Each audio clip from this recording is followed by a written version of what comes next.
السلام عليكم ورحمة الله وبركاته، ازيكم يا حبايبي عاملين ايه؟ اخباركم؟ اتمنى يا رب تكونوا بخير. هنعمل مع بعض النهاردة بزلة زي ما انتم شايفين.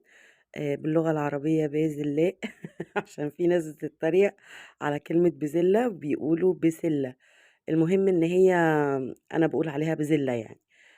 دي البزلة طبعا اتفصصت وقطعت عليها جزر. دي كانت بزلة طازة.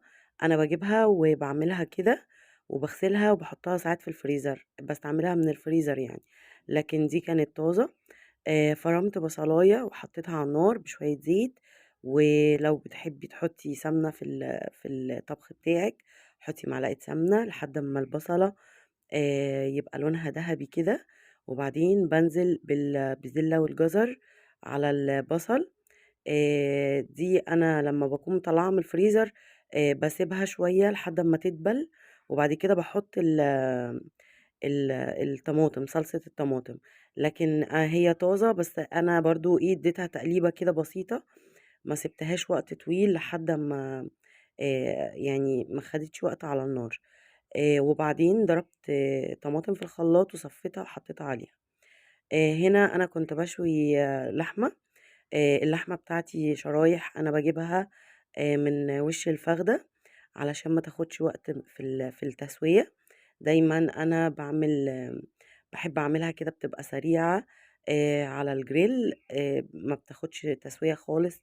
وش الفخدة بتبقى اللحمة بتاعتها طرية شوية، فمش بتاخد معايا وقت خالص في التسوية. باطلّعها في أي وقت أحطها أشويها، سواء هناكلها كده وجنبها طحينة وشوية سلطة، يا إما باعملها جنب ساعات بابقى عاملة أكل بس مش باحط جواه اللحمة. لإن يعني في أغلبية الوقت أنا مش باحب اللحمة تدخل في الخضار أوي. أكلات بسيطة بس مثلًا ممكن بامية، يعني أكلات بسيطة اللي باحط فيها اللحمة جواها. باحب أخلّي اللحمة تبقى منفصلة. حبيت أشويها طعمها حلو واستوت بسرعة جدًا على الجريل من وش الفخدة. البسلة هنا كنت سِبتها شوية، ابتدت تدبل حبّة وتاخد من طعم البصل وكده.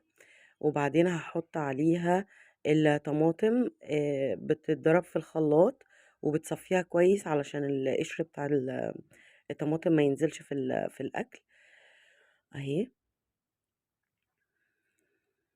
وباسيبها بقى لحد أمّا تتسبِّك وتستوي براحتها خالص، خالص. باحط عليها بس ملح وفلفل أسمر وكده بقت زي الفل. تقدروا تعملوا البسلة دي باللحمة المفرومة. يعني بتحطّي البصلة وعليها حتّة لحمة مفرومة لحد أمّا تتعصّج. وبعد كده بتحطّي البسلة والجزر وبعدين بتنزلي بالطماطم. البسلة كمان في ناس كتير بتحب تحط عليها بطاطس، لكن أنا مش باحبها بالبطاطس الصراحة. وهنا كنت عاملة شوية رُز بالشعرية جنب البسلة. أهي بصوا البسلة يعني وهي بتستوي خلاص هي كده تقريبًا دخلت على التسوية يعني. حلوة جدًا وسهلة. وطبعًا خضروات إحنا مش بناكل خضروات كتير. هنا بقى أنا كان عندي لتر ونص لبن في التلاجة لسه ما اتغلوش. حطيتهم على النار لحد أمّا قرّبوا يدخلوا على الغليان. وقُلت هاعمل شوية رز بلبن كده على السريع نحلّي بيهم. الكوباية اللي أنتم شفتوها دي كوباية صغيرة، يعني مش بتاعة 250 مِلّي ولا حاجة.